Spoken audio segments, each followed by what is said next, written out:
घोषणा करते हैं, जिसका लाभ आपको मिल जाएगा। ऐसे आंगनवाड़ी कार्यकर्ता, मिनी आंगनवाड़ी कार्यकर्ता, सहायिका, जिनको सबको जीवन ज्योति बीमा और प्रधानमंत्री सुरक्षा बीमा योजना का भी लाभ देने की स्वीकृति हमने दी है। और 25 आंगनवाड़ी केंद्रों पर एक पर्यवेक्षक के मान से 4 से 76 नए पर्यवेक्षक के पद भी हमारी सरकार ने स्वीकृत किए हैं। ये हमारी प्रतिबद्धता है कि इन सारे कामों को करते जाए।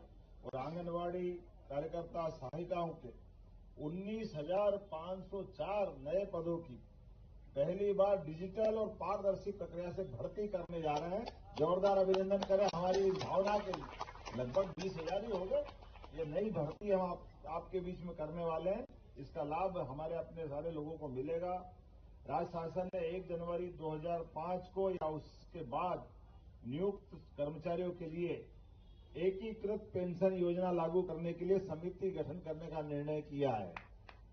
इस आधार पर हमारी ये जो पेंशन के जो विसंगतियां हैं, ये एकीकृत आपके अपने भाव से इसको लेकर के कंप्लीट करेंगे। नगरीय निकाय, आवास विभाग, नगरीय निकाय के पेंशनरों, पता नहीं कितने प्रकार की कौन सी दुनिया है। आप में तो थोड़ा समझता कम हूं। अब ये रमेश जी बैठे हैं और माननीय गुजर साहब बैठे हैं। ये आप जिस प्रकार से चाहेंगे वो सब करेंगे। एक बात पक्का करने वाले, ये जो अलग अलग परीक्षाएं होती है और अलग अलग परीक्षाओं में जो टाइम लगता है, जैसे यूपीएससी की एग्जाम होती है, एक ही एग्जाम होती है और उसमें सबकी भर्ती हो जाते हैं। उसी में से कलेक्टर बनते हैं, उसी में से एसपी बनते हैं, इनकम टैक्स के अधिकारी बनते हैं। हमने भी निर्णय किया एक ही एग्जाम कराएंगे और सारी भर्तियां करने का सारा एक क्रम खोल देंगे, कोई तकलीफ नहीं। क्योंकि ये और इसी के साथ साथ पुलिस भर्ती बोर्ड भी हम बनाने जा रहे हैं।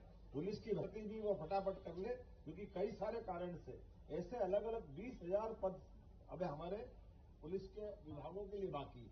एक एक करके 7,500 पद हर साल खोलते हुए एक बार में हम अपना ये सारा जो बना हुआ अमला है वो चाक चौबंद होना चाहिए, इनकी भर्ती होना चाहिए। इसलिए इस दिशा में आगे बढ़ रहे हैं।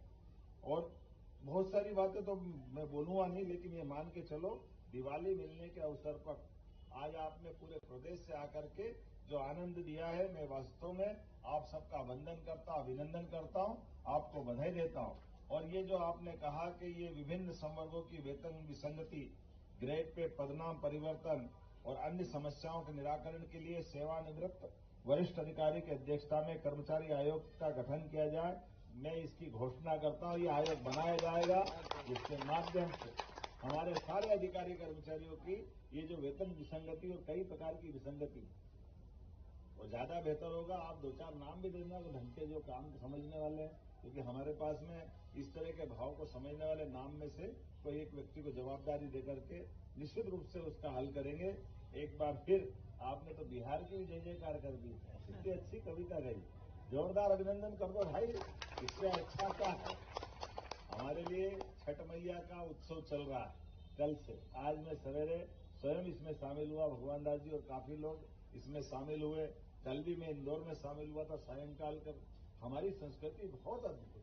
हमारे प्रत्येक त्योहार हमको अपनी सनातन संस्कृति के माध्यम से प्रकृति से भी जोड़ते हैं और परमात्मा से भी जोड़ते हैं। ये परस्पर विश्वास को भी बनाते हैं। इसीलिए हम सबके लिए जल से जीवन हम सबको मिलता है और सूर्य से सृष्टि का संचालन होता है। ऊर्जा के माध्यम से जीवन में प्रकाश की जो महत्ता है वो रेखांकित करने की जरूरत नहीं, उसको केवल स्मरण करने की आवश्यकता है। ऐसे में हमारी छठ मैया का पर्व भी आप सबको शुभकामना देता हूं, बधाई देता हूं, सारे भाई बहनों को, देशवासियों को, प्रदेशवासियों को। और परमात्मा चाहेगा तो हम और आप मिलकर के और बैठेंगे। अब इतनी बड़ी संख्या में लाने की जरूरत नहीं, छोटे छोटे समूह के साथ जो अपने विषयवार बात होगी निश्चित रूप से उसका भी हम समाधान निकालेंगे। एक बार फिर मेरी अपनी ओर से सबको बधाई, बहुत बहुत धन्यवाद। भारत माता की जय।